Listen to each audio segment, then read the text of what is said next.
अध्याय 4। श्राप की परछाई। ईशान की सांसें तेज हो रही थीं और जंगल की गहराइयों में छाई चुप्पी उसके दिल को और भी भारी बना रही थी।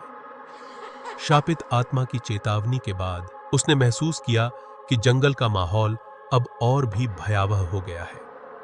पेड़ों की छायाएं उसकी हर चाल पर निगाह रखती थीं और अंधेरा अब और भी गहरा हो गया था। जंगल में भटकते हुए ईशान को एक गहरे और अंधेरे कुंड का सामना करना पड़ा। यहाँ की हवा में अजीब सी ठंडक थी, जैसे कोई अदृश्य शक्ति उसे अपने जाल में फंसा रही हो। कुंड के पानी में अजीब सी परछाइयां हिलती डुलती दिख रही थीं, जैसे कुछ भयावह और रहस्यमय ताकत वहां छिपी हुई हो। इसी दौरान ईशान को एक पुरानी गुफा का संकेत मिलता है, जिसे वह अब एक संभावित आश्रय स्थल के रूप में देखता है। गुफा के भीतर प्रवेश करते ही वह पुराने चित्रकला और रहस्यमय संकेतों का सामना करता है। गुफा की गहराइयों में उसे जेफिरोस और उसकी शक्तियों के बारे में महत्वपूर्ण जानकारी मिलती है। गुफा के एक गहरे कक्ष में ईशान एक प्राचीन ग्रंथ खोजता है। यह ग्रंथ जेफिरोस के रहस्यों को उजागर करता है और बताता है कि उसने जंगल की आत्माओं को अपनी शक्ति का स्रोत बना लिया है। अब ईशान को समझ में आता है कि उसे एक पुरानी शक्ति को सक्रिय करना होगा ताकि शापित आत्मा को मुक्त किया जा सके।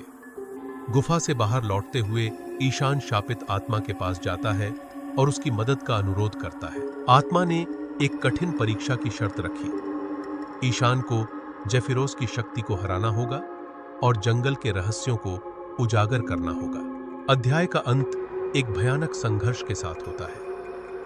ईशान को जेफिरोस के खिलाफ एक अंतिम लड़ाई लड़नी पड़ती है, जिसमें उसे अपनी पूरी शक्ति और साहस का उपयोग करना होता है।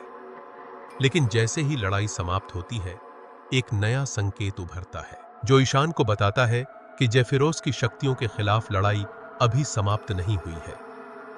नई चुनौतियां और रहस्यमय तत्व अगले अध्याय में उसकी राह पर होंगे। श्राप की परछाई में ईशान की रहस्यमयी और भयानक यात्रा जारी है। क्या वह जेफिरोस की शक्तियों को हराकर श्राप को तोड़ पाएगा, या फिर जंगल के रहस्य उसे निगल जाएंगे? जानने के लिए अगले अध्याय का इंतजार करें।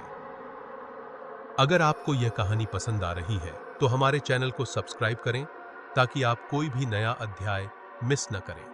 आपकी समर्थन के लिए धन्यवाद।